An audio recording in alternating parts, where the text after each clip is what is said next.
And the people of the land took Jehoahaz, son of Josiah, and made him king in Jerusalem in place of his father. Jehoahaz was 23 years old when he became king, and he reigned in Jerusalem 3 months.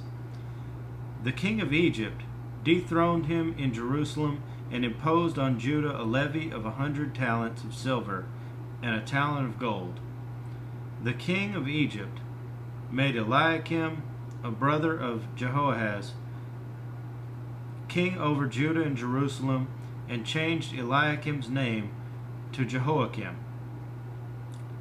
But Necho took Eliakim's brother Jehoahaz and carried him off to Egypt. Jehoiakim was 25 years old when he became king, and he reigned in Jerusalem 11 years. He did evil in the eyes of the Lord his God. Nebuchadnezzar, king of Babylon, attacked him and bound him with bronze shackles to take him to Babylon. Nebuchadnezzar also took to Babylon from the temple of the Lord and put the articles. He took to Babylon the articles from the temple of the Lord and put them in the temple there. The other events of Jehoiakim's reign, the detestable things he did, and all that was found against him, are written in the book of the kings of Israel and Judah. And Jehoiachin, his son, succeeded him as king. Jehoiachin was 18 years old when he became king, and he reigned in Jerusalem 3 months and 10 days. He did evil in the eyes of the Lord. In the spring, King Nebuchadnezzar sent for him and brought him to Babylon, together with articles of value from the temple of the Lord, and he made Jehoiachin's uncle Zedekiah king over Judah and Jerusalem.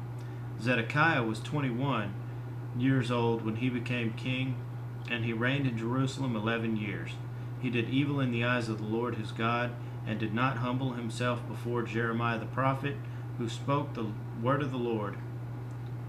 He also rebelled against King Nebuchadnezzar, who had made him take an oath in God's name. He became stiff-necked and hardened his heart, and would not turn to the Lord, the God of Israel. Furthermore, all the leaders of the priests and the people became more and more unfaithful, following all the detestable practices of the nations and defiling the temple of the Lord, which he had consecrated in Jerusalem. The Lord, the God of their fathers, sent word to them through his messengers again and again, because he had pity on his people and on his dwelling place.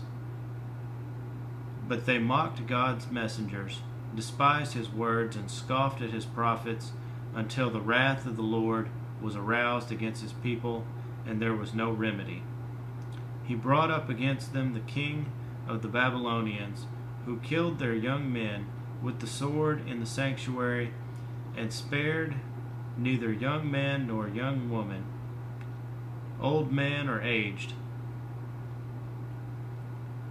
God handed all of them over to Nebuchadnezzar. He carried to Babylon all the articles from the temple of God, both large and small, and the treasures of the Lord's temple, and the treasures of the king and his officials. They set fire to God's temple and broke down the wall of Jerusalem.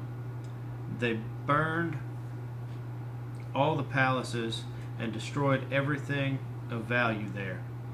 They carried into exile to Babylon the remnant who escaped from the sword, and they became servants to him and his sons until the kingdom of Persia came to power.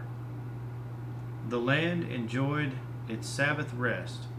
All the time of its desolation it rested, until the 70 years were completed in fulfillment of the word of the Lord had spoken by Jeremiah.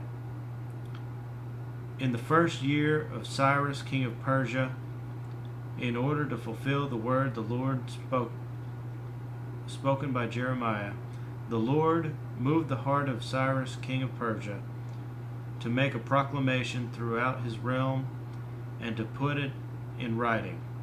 This is what Cyrus, king of Persia, says. The Lord, the God of heaven, has given me all the kingdoms of the earth, and he has appointed me to build a temple for him in Jerusalem and Judah. Anyone of his people among you, may the Lord his God be with him, and let him go up.